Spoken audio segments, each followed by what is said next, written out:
이걸로 뭘 하겠어요? 다 갖다 버리세요. 쓸 데도 없고 방법도 없어요. 아니, 왜 이걸 버리죠? 우리나라에서는 없어서 못 구한다고요. 여기 언쟁을 벌이고 있는 사람들이 있습니다. 어떤 골치 아픈 일이 있는지 궁금한데요. 오늘의 사연 들어보겠습니다. 페루차. 내 넥타이 봤어? 아침부터 옷장을 뒤지며 외쳤습니다. 우리 집 고양이는 제가 가장 아끼는 프라다 넥타이를 장난감 삼아 숨기기를 좋아했거든요. 안녕하세요. 저는 마르코 루시입니다. 평범한 이탈리아 남자입니다. 아니, 제가 평범하진 않네요. 피렌체 출신인 제가 밀라노에서 한국 기업 엘사의 마케팅 책임자로 일하고 있으니까요.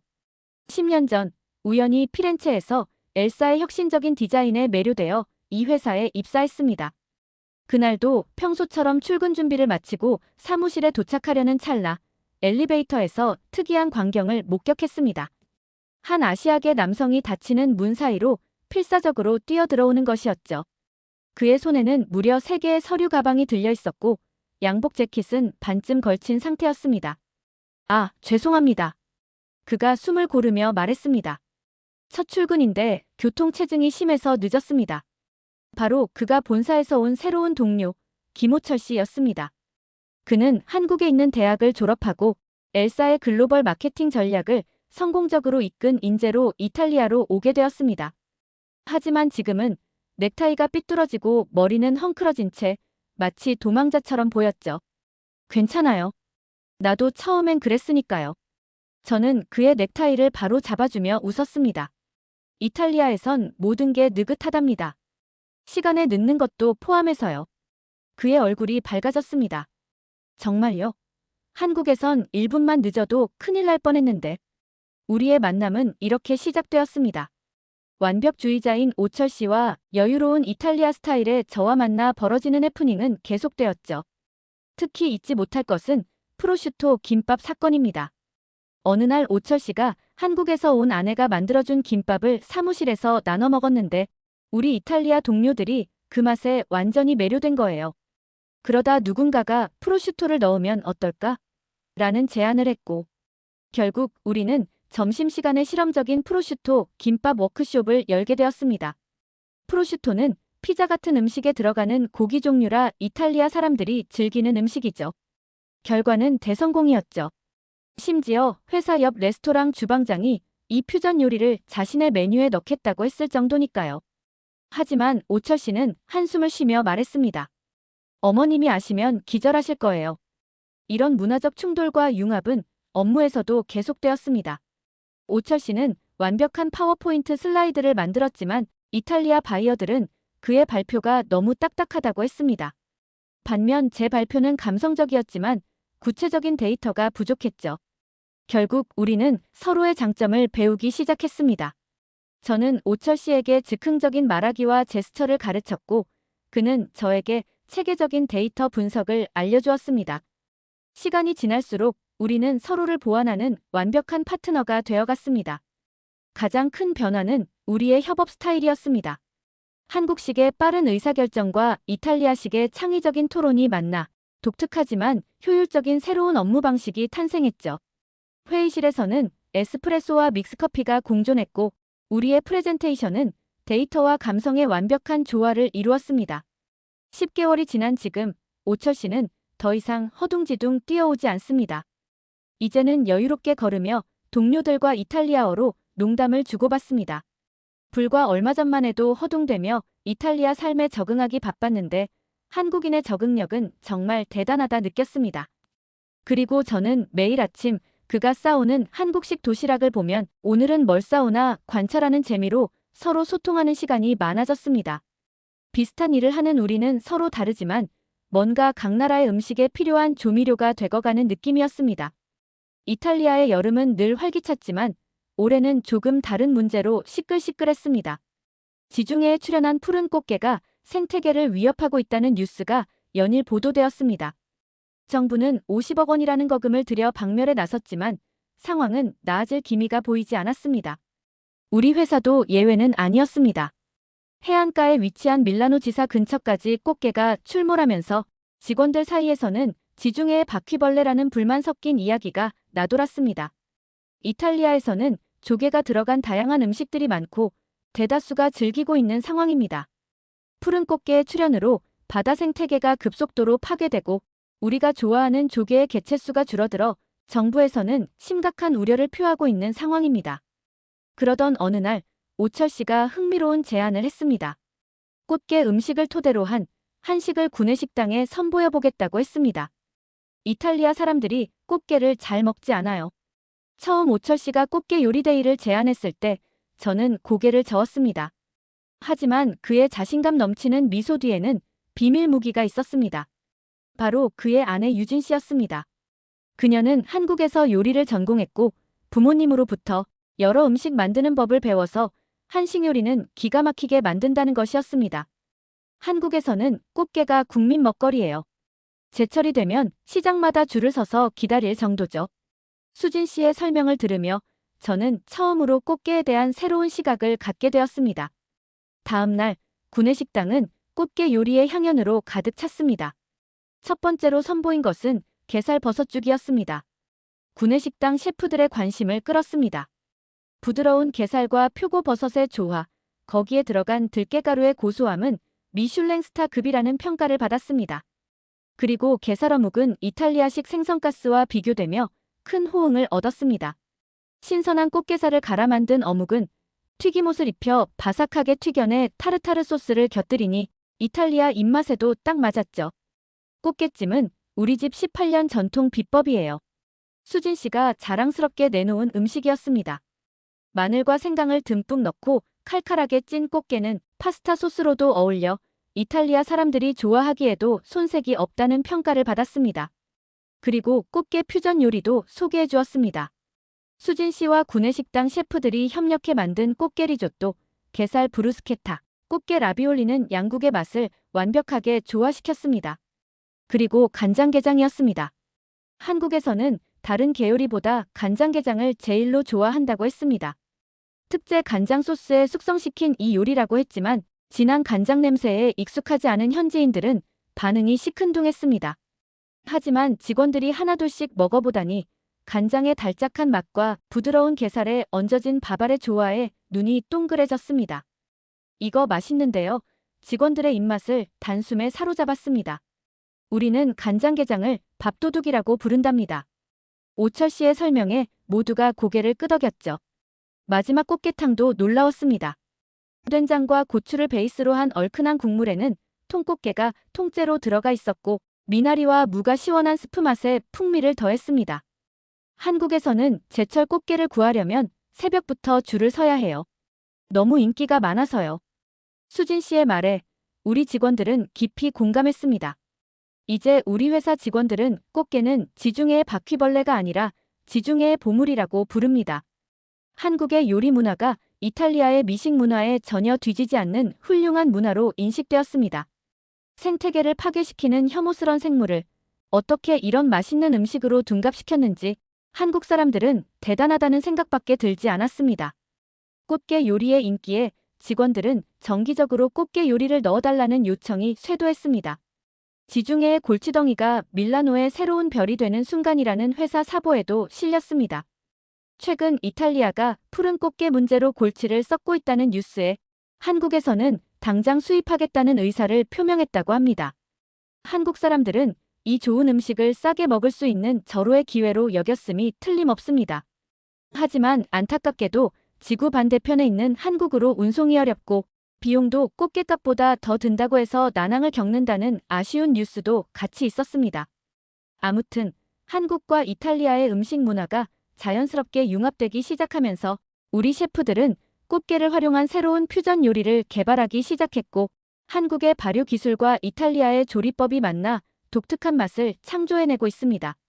꽃게의 활용도가 많아짐에 따라 불필요한 처리 비용도 줄이면서 다양한 음식으로 대중화시키면서 다시 바다 생태계의 균형을 찾아가기를 바라는 바입니다. 지금도 매주 금요일이면 구내식당에서는 한이탈리아 퓨전데이가 열립니다. 김치 리조또, 된장 파스타, 꽃게 크로켓 등 상상도 못했던 메뉴들이 직원들의 입맛을 사로잡고 있습니다. 어떤 날은 한국 요리사와 이탈리아 요리사가 함께 쿠킹 클래스를 열어 직원들에게 요리법을 가르치기도 합니다.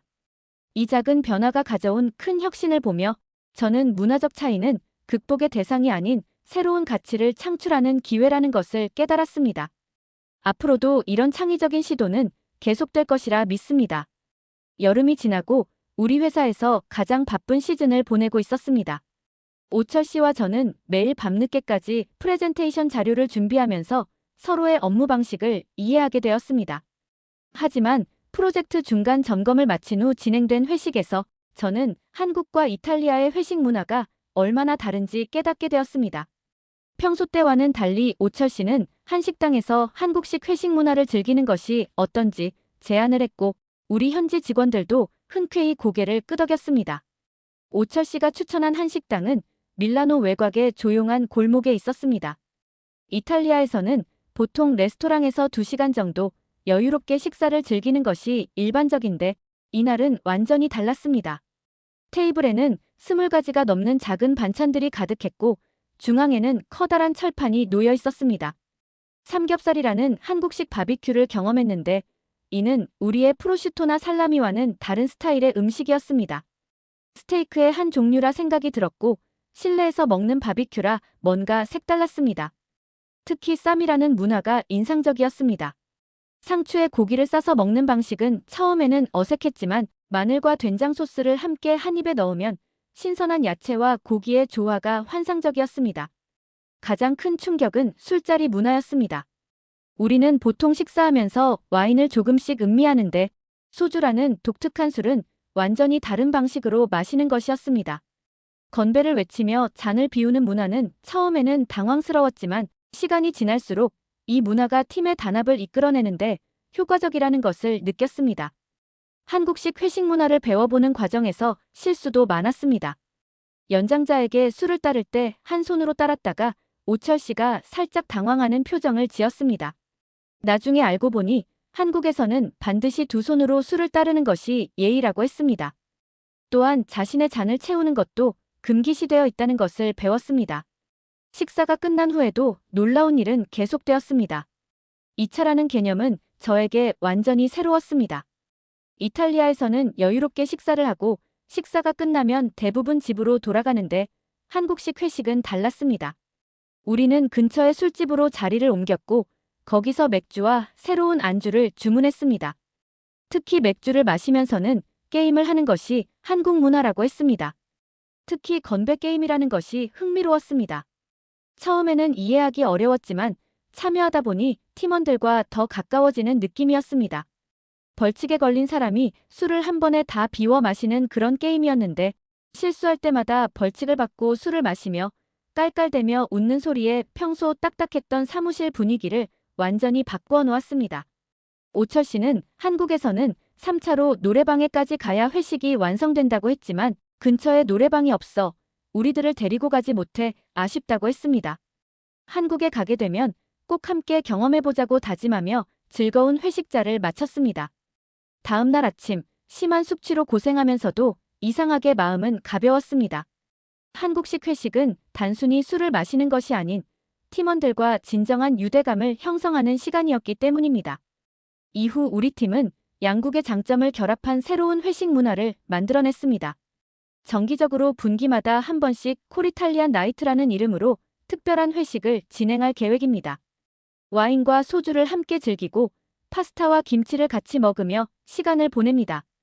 흥미롭게도 이러한 문화적 융합은 업무 효율도 높였습니다. 지금은 우리 팀이 회사의 모범 사례가 되었습니다. 다른 부서들도 우리의 회식 문화를 벤치마킹하기 시작했고 덕분에 전체적인 회사 분위기도 더욱 활기차졌습니다. 문화의 차이는 극복의 대상이 아닌 새로운 가치를 창출하는 기회를 만든 것입니다. 이번 밀라노 전시회를 앞두고 우리 팀은 가장 큰 도전에 직면했습니다. 시작부터 약간의 문화적 차이로 인한 혼란이 발생했습니다. 첫 회의에서부터 문제가 드러났습니다. 부스의 위치와 고객을 응대하는 방식들에 대해 한국 경험을 바탕으로 한 오철 씨는 많은 사람들이 고객의 동선에 따른 배치를 통해 자연스러운 부스로의 유도를 원했고 저와 현지인들은 불필요하게 인원을 배치하는 것보다 부스 내의 컨텐츠와 프로그램에 집중하자고 제안했습니다. 컨텐츠와 고객 중심 관점의 충돌이었던 것입니다. 이런 문제들은 업무 방식의 차이에서 비롯되었습니다. 이탈리아에서는 보통 자유로운 분위기에서 토론을 통해 아이디어를 발전시키며 컨텐츠를 완성하는 데 집중하는 반면 오철 씨는 체계적인 기획안과 타임라인을 먼저 수립하여 A부터 Z까지 생길 수 있는 문제를 제거해서 성과로 이끄는 방식을 택하는 것이었습니다. 회의실은 종종 긴장감이 감돌았고 저는 양쪽의 입장을 조율하느라 진땀을 흘렸습니다. 위기의 순간 뜻밖의 영감이 찾아왔습니다. 점심시간에 우연히 들른 카페에서 본 카푸치노의 거품 무늬가 한국의 전통 문양과 비슷하다는 것을 발견했기 때문입니다. 이를 계기로 우리는 서로 자연스러운 융합이 될 수 있는데도 서로의 주장만 옳다고 왜 옳다고 했는지 되새기는 기회가 되었습니다. 오철 씨의 제안으로 팀 전체가 한국 전통 찻집을 방문했습니다. 차를 마시며 자연스럽게 대화를 나누는 동안 회의 때 격앙되어 있는 딱딱한 업무 환경을 벗어나 핵심에 집중해보자고 서로를 다독이는 시간을 가졌습니다. 동양의 차분함과 마음을 비우는 명상의 효과를 통해 서로를 이해하는 시간이 되었습니다. 프로젝트는 새로운 국면을 맞이했습니다. 이탈리아의 화려한 마케팅을 바탕으로 한 컨텐츠와 한국의 자연스러운 고객 응대를 위한 전시장 내 이동 동선을 고려한 부스 설치 기획까지 조화로운 결과물이 나왔습니다. 작업 과정에서 재미있는 에피소드도 많았습니다. 부스 위치 변경을 위해 전시회 주최 측에 주말에 급하게 찾아간 오철 씨가 손짓 발짓하면서 언어의 한계를 극복해가며 원하는 위치로 부스 장소를 변경시켰습니다. 처음에는 어색했지만 이런 과정이 오히려 팀원들 간의 거리를 좁히는 계기가 되었습니다. 콘텐츠의 디지털 작업에서도 문화적 차이는 새로운 기회가 되었습니다.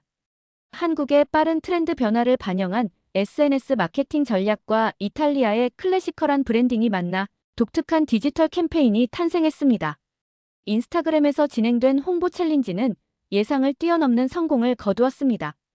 전시회 당일날 모든 팀원들이 감동의 순간을 경험했습니다.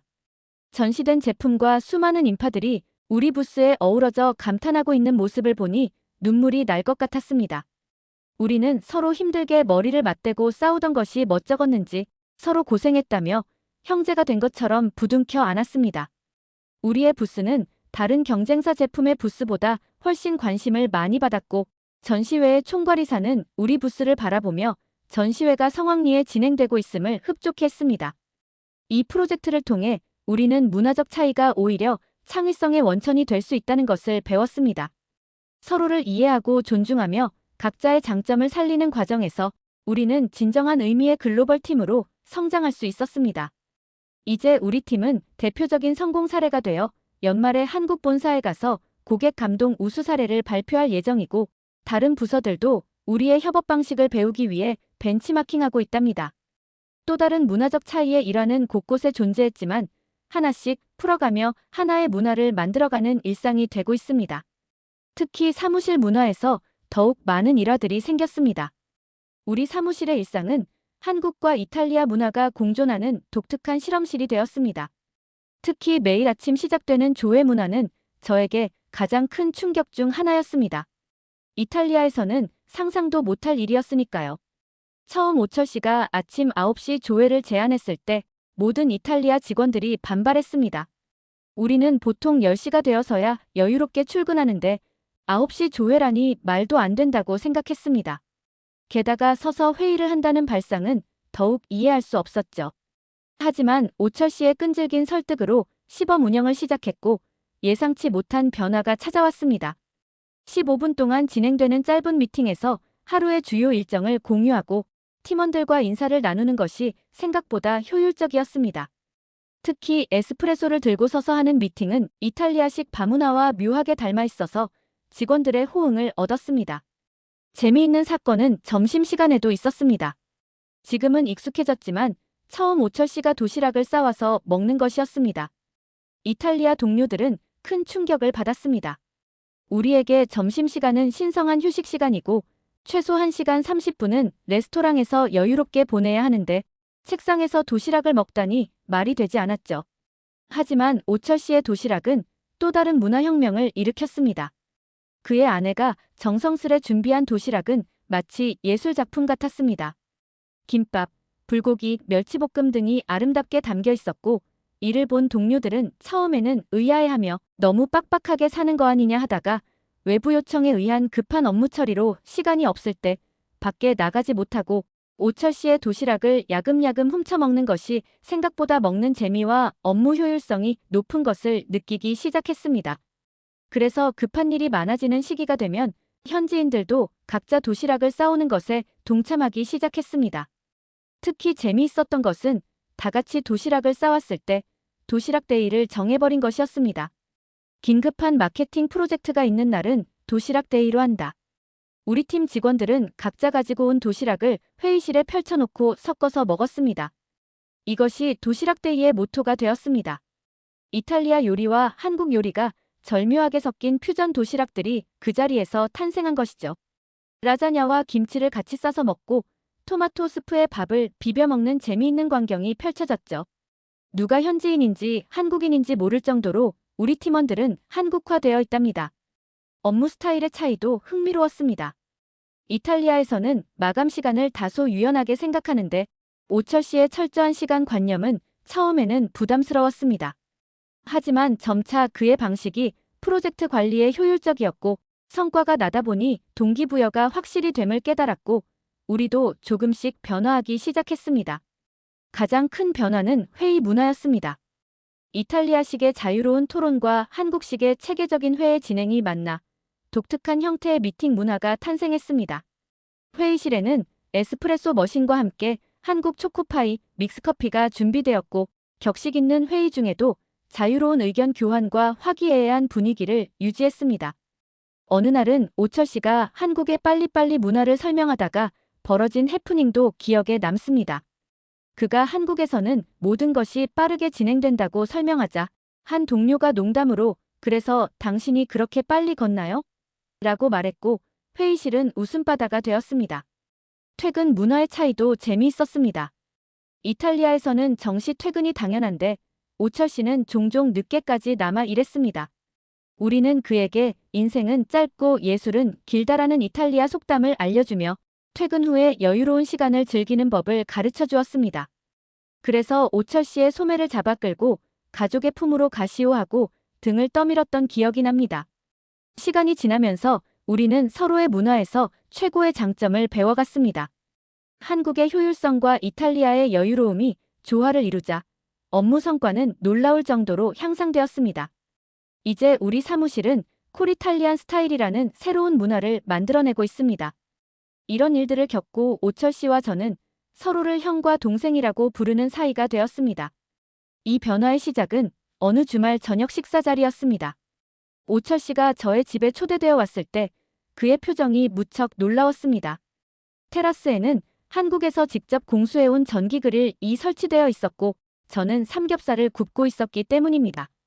게다가 제가 삼겹살에 김치를 먹어야 한다고 포장해온 김치까지 보여주자 오철 씨는 엄지를 치켜 올렸습니다. 마르코, 이렇게까지 한국 문화를 이해하려 노력할 줄은 몰랐어요.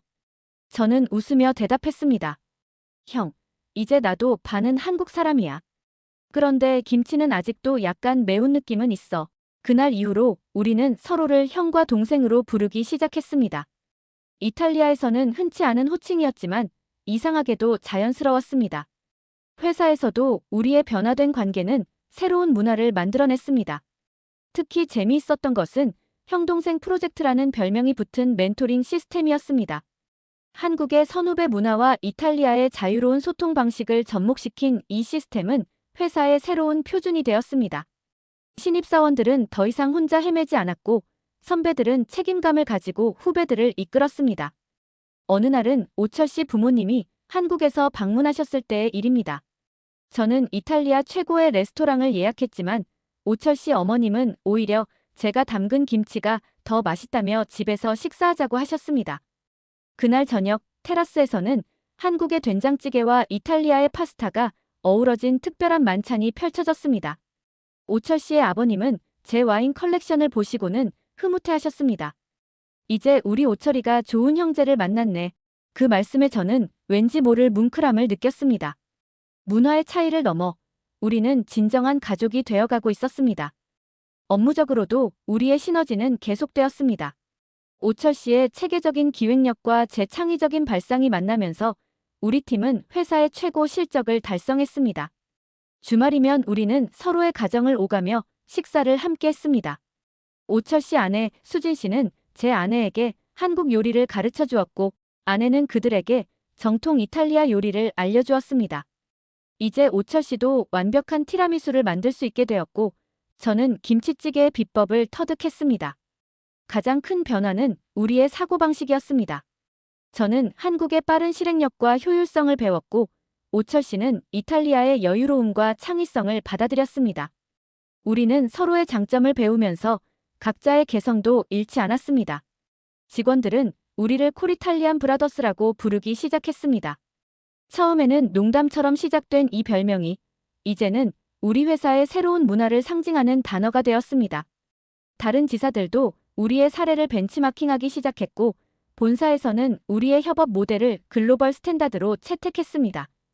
올해 크리스마스에는 특별한 계획이 있습니다. 오철 씨의 가족과 함께 제 고향인 시칠리아로 여행을 가기로 했습니다. 거기서 한국의 송년 문화와 이탈리아의 크리스마스 전통을 함께 즐길 예정입니다. 아마도 김치 파스타와 피자, 떡볶이 같은 독특한 퓨전 요리들이 또 탄생하겠죠. 이제 저는 알게 되었습니다. 문화의 차이는 극복의 대상이 아니라 새로운 가능성의 시작이라는 것을, 형제애는 혈연만으로 만들어지는 것이 아니라 서로를 이해하고 존중하는 마음에서 시작된다는 것을. 오철 형과 저는 이제 단순한 동료가 아닌 진정한 형제가 되었습니다. 마르코, 다음 주에 한국 본사 출장인데 같이 가야지. 형, 이번에는 내가 한국에서 한국어로 프레젠테이션 해야 되는 거야? 마르코, 이제 한국 사람 다 되었나 봐. 이렇게 우리의 이야기는 계속됩니다. 서로 다른 문화가 만나 새로운 가치를 만들어내는 여정. 그 속에서 우리는 진정한 글로벌 가족으로 성장해가고 있습니다. 오늘의 사연 어떻게 들으셨나요? 재미있으셨다면 구독과 좋아요로 다시 만나뵐 수 있으면 좋겠습니다. 다가오는 설명절, 따뜻하고 정이 넘치는 연휴 되시기 바랍니다. 이상 감동하우스였습니다.